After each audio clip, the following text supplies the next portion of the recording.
स्वास्थ्य महंगा करने वाली और मुट्ठी भर उद्योगपतियों के पैसे बढ़ाने वाली बनी है। यह नीति के कारण हर रोज मुट्ठी भर उद्योगपतियों की 2200 करोड़ की संपत्ति बढ़ रही है और देश में गरीबों का कर्ज बढ़ रहा है। हमें यह अर्थनीति बदलना होगा। हमें रोजगार देने वाली, सस्ता स्वास्थ्य देने वाली अर्थनीति की ओर जाना होगा। और जहां तक शिक्षा मित्र का प्रश्न है, कानून बनता है, इसके बाद नियुक्ति होती है, उस पर कानून लागू होता है।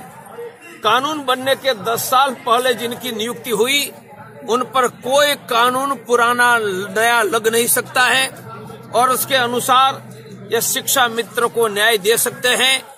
अरे भाई, मोदी मालिया 8000 करोड़ खा गए, तब पेट में नहीं दुख रहा है। 2.25 लाख शिक्षा मित्र की परिश्रम के उनका सम्मान देने में आपका पेट दुख रहा है। उसका अर्थ देश ये मोदी मालिया के लिए है, ये शिक्षा मित्र गरीबों के लिए नहीं है। टुकड़े जी, लोकसभा चुनाव बिल्कुल पास में है, ऐसे में क्या रणनीति आपकी रहेगी? वो तब बताइए। आज मैं शिक्षा मित्र की बात करने आए हो, मेरी बात करने नहीं आया। शिक्षा मित्रों के लिए आप क्या सरकार से क्या मांग करना है? मांग स्वीकार कीजिए। मोदी मालिया 8 लाख करोड़ खाकर भाग गए, तब आपको शर्म नहीं आती है? और जो 20 साल से मेहनत कर रहे हैं, उनको आपको सैलरी और स्थान देने में क्या शर्म आती है? और कोर्ट ने कहा तो कोर्ट का नियम बदल दो। कोर्ट का नियम भी बदला जाए। मैं 2 एकड़ का 2000 की गांव का किसान का बेटा हूँ और माँ ने दूध बेचकर मुझे डॉक्टर बनाया। और जब 10 साल की उम्र में अहमदाबाद पढ़ने आया, तब एक चौपड़पट्टी में रहकर मैं पढ़ा हूँ। तो हम सबकी जिंदगी ये गरीबी असहायता में से गुजरी है।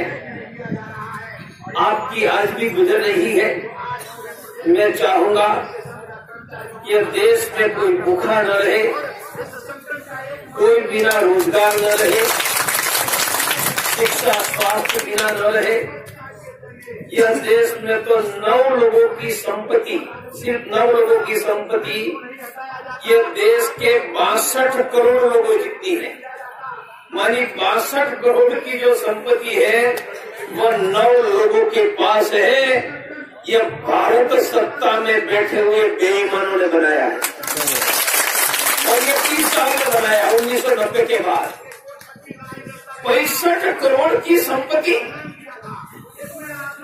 और इतनी 9 लोगों के हाथ में। ये देश का गरीब गरीब बनता जा रहा है। रोजगार देने की बात तो छोड़ दो, रोजगार है वो भी छीने जा रहे हैं। लास्ट ईयर 1 करोड़ 17 लाख लोगों के रोजगार छीने गए हैं। हमें रोजगार देने वाली अर्थव्यवस्था चाहिए। हमें शिक्षा स्वास्थ्य सस्ता करने वाली अर्थव्यवस्था चाहिए। हमें 9 लोगों का करोड़ों रुपया बढ़ाने वाली अर्थव्यवस्था नहीं चाहिए। यह देश में मुट्ठी भर लोगों की रोज 2200 करोड़ रुपया की आमदनी बढ़ रही है। 2200 करोड़ रोज।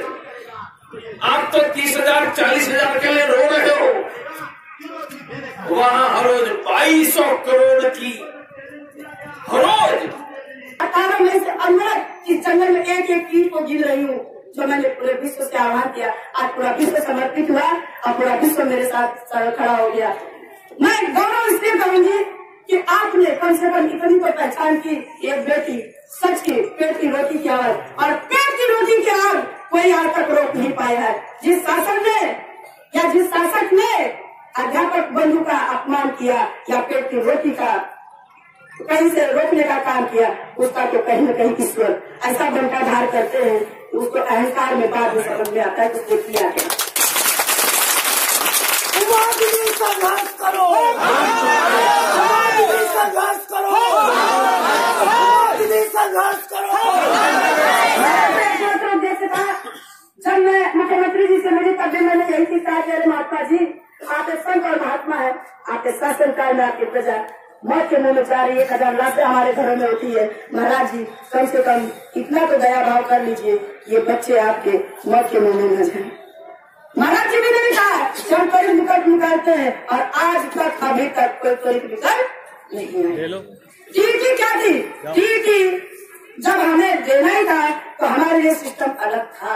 हमारा जब सीधे सीधे जिस संविधान में 10 साल के अनुभव के बाद जब लोग को सुप्रीम कोर्ट के कुर्सी पे बैठाया जाता है तो 20 साल के अनुभव के बाद हमको बाहर का रास्ता क्यों दिखाया जाता है? यही प्रश्न पूरे भारत से है मेरा।